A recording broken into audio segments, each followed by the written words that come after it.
Ciao a tutti e bentornati sul mio canale. Oggi voglio rispondere ad alcune domande che mi avete fatto su Instagram. Sono domande a cui non penso di aver mai risposto, quindi forse sarà un video interessante. Non lo so, me lo direte voi. Iniziamo subito con la prima domanda. Cosa pensano gli italiani dei turisti che visitano l'Italia? Allora, il turismo è un settore economico molto importante per l'Italia e per noi italiani. Ci sono tantissime persone che visitano l'Italia ogni anno, ogni giorno dell'anno, quindi in Italia ci sono sempre turisti. È opportuno però dividere i turisti in due categorie: i turisti educati e rispettosi e i turisti maleducati e irrispettosi. Fortunatamente i turisti educati sono la maggior parte dei turisti che visitano l'Italia, meno male, però c'è un bel gruppo di persone che viene qui probabilmente non sapendo perché viene qui e si comporta in modo irrispettoso nei confronti della città, del paese o del posto che visita. Ogni estate è sempre la stessa storia. Perlomeno qui a Roma, ma anche a Venezia, a Firenze, in tutte queste città molto popolate dai turisti. Nello specifico, a Roma ogni anno c'è il problema dei turisti che si fanno il bagno nelle fontane. Le fontane a Roma non sono fontane. La fontana di Trevi non è una fontana. La fontana di Trevi è un'opera d'arte, quindi merita tutto il rispetto da parte dei turisti. Si sentono poi molte scuse: fa caldo, fa sempre caldo a Roma d'estate, ma non per questo noi ci facciamo il bagno nelle fontane. Anita Ekberg l'ha fatto nella Dolce Vita. Cosa c'entra? Vi svelo un segreto: Anita Ekberg non ha fatto il bagno nella fontana di Trevi, quella vera. Quella del film era una ricostruzione a Cinecittà. Quindi c'è tutto un discorso di rispetto nei confronti del posto che si visita che in queste persone manca. Questi turisti maleducati non hanno rispetto per il posto che visitano. Un altro esempio è la scalinata di Piazza di Spagna. Si può salire, si può scendere, ma non ci si può sedere per mangiare un pezzo di pizza o bere il vino rosso. Ho visto turisti sedersi con le bottiglie di vino rosso e bere sulla scalinata di Piazza di Spagna. Questo non è possibile farlo perché la scalinata è un'opera d'arte, è stata recentemente restaurata e tutti sappiamo che il vino rosso macchia. Non capisco perché questo sia molto difficile da capire, però purtroppo alcune persone non lo capiscono. Stessa cosa a Venezia. Stare in costume seduti sui canali a Venezia non è accettabile. Non è decoroso, perché non è una spiaggia, è una città. Le persone vivono in quella città e non hanno voglia di vedere turisti in costume che fanno il bagno nei canali, che si buttano dai ponti. Ovviamente io dico a voi queste cose, ma so che voi che mi seguite siete delle persone responsabili, quindi aiutatemi a spargere la voce che queste cose non sono accettabili. Che altro dire? Questo è tutto quello che ho da dire sui turisti in Italia. Ripeto, fortunatamente la maggior parte dei turisti che vengono qui sono persone responsabili, che vengono qui perché vogliono essere qui per visitare, scoprire dei posti che non conoscono, e queste sono le persone che noi vogliamo. Tutti gli altri, dal mio punto di vista, possono anche rimanere a casa. Passiamo alla seconda domanda.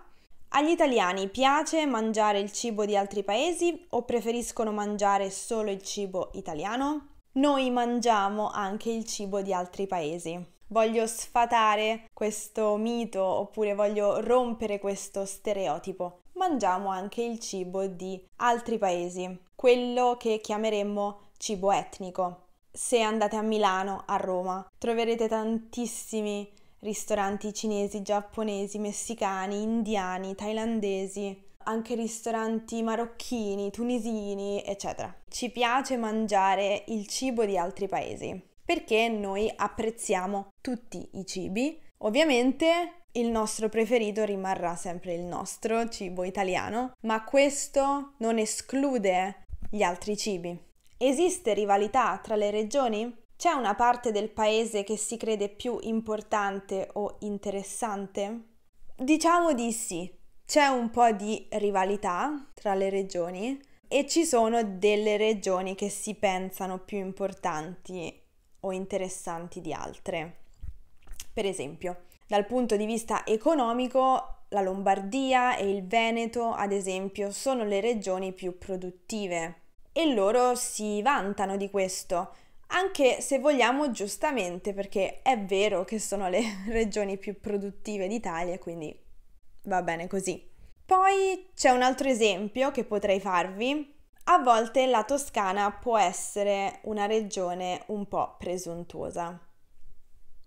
Sei superstiziosa? So che molti italiani lo sono. È vero, molti italiani sono superstiziosi. Ci sono tante superstizioni, tanti riti, per esempio, non so, di buttarsi il sale dietro la schiena o cose del genere, oppure portare con sé un piccolo cornetto per cacciare via la sfortuna e cose del genere. Personalmente non sono superstiziosa. Generalmente non credo in queste cose. Perché gli italiani si lamentano sempre? Capisco il motivo di questa domanda e effettivamente di norma gli italiani si lamentano spesso. A volte però non è un lamentarsi vero, cioè non si lamentano perché vogliono lamentarsi, ma è quasi diventata una pratica conversazionale, cioè ci si lamenta per parlare, ci si lamenta per far continuare la conversazione in qualche modo. Si va a pescare tra i soliti argomenti di cui ci si può lamentare con facilità, così è un modo per avere una conversazione abbastanza superficiale e leggera senza entrare nei dettagli della propria vita. Ho notato che questo è principalmente il motivo del lamentarsi.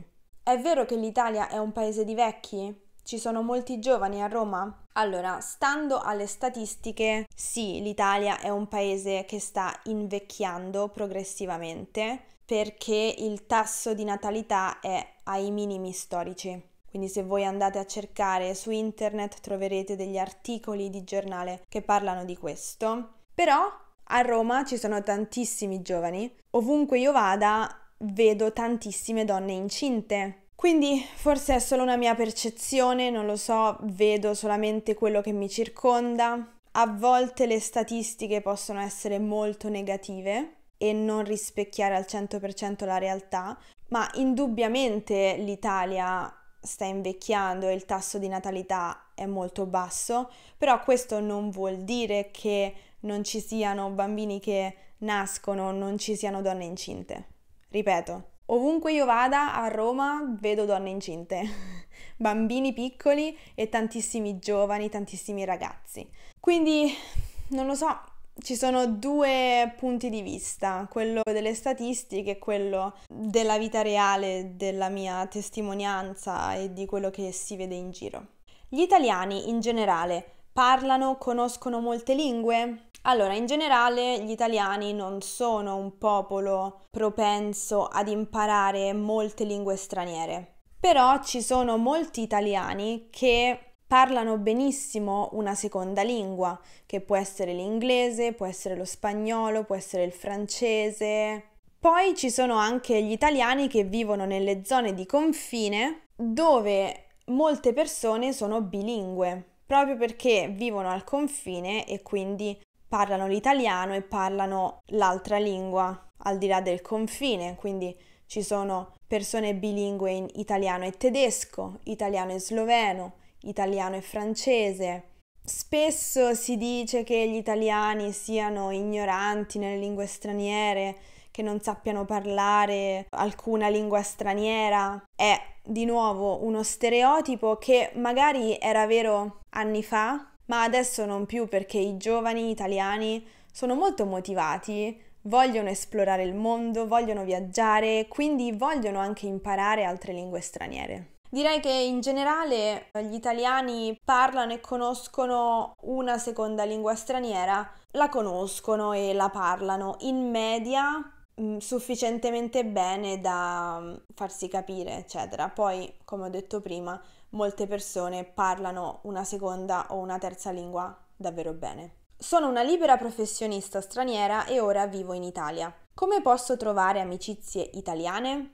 Un consiglio spassionato che vi do è quello di non entrare nei gruppi di persone della vostra nazionalità. Perché se voi uscite sempre con il gruppo di amici del vostro paese che parla la vostra lingua, sarà molto difficile trovare amici italiani. Ho conosciuto persone che stavano sempre con altre persone della propria nazionalità e non erano per niente integrate nella comunità. Io consiglio di frequentare i posti che sono frequentati dalla gente del posto, bar, biblioteche, librerie, palestre, perché in questi luoghi si creano delle comunità, soprattutto in palestra.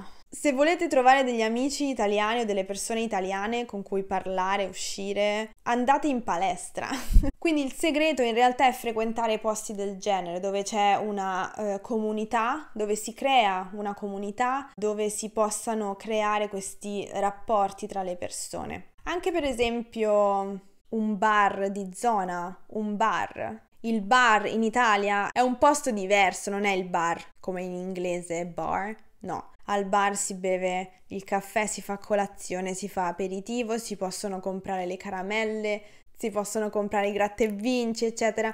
E nei bar si crea questa sorta di comunità con le persone del posto, con i clienti abituali. Ovviamente trovate un bar che è frequentato da persone della vostra età e provate a interagire. Penso che questo sia tutto per oggi, perché ho risposto a poche domande, ma ho risposto in modo esaustivo, spero, quindi il video è già abbastanza lungo. Non voglio farvi perdere altro tempo e quindi vi ringrazio per aver guardato questo video e noi ci vediamo nel prossimo. A presto, ciao!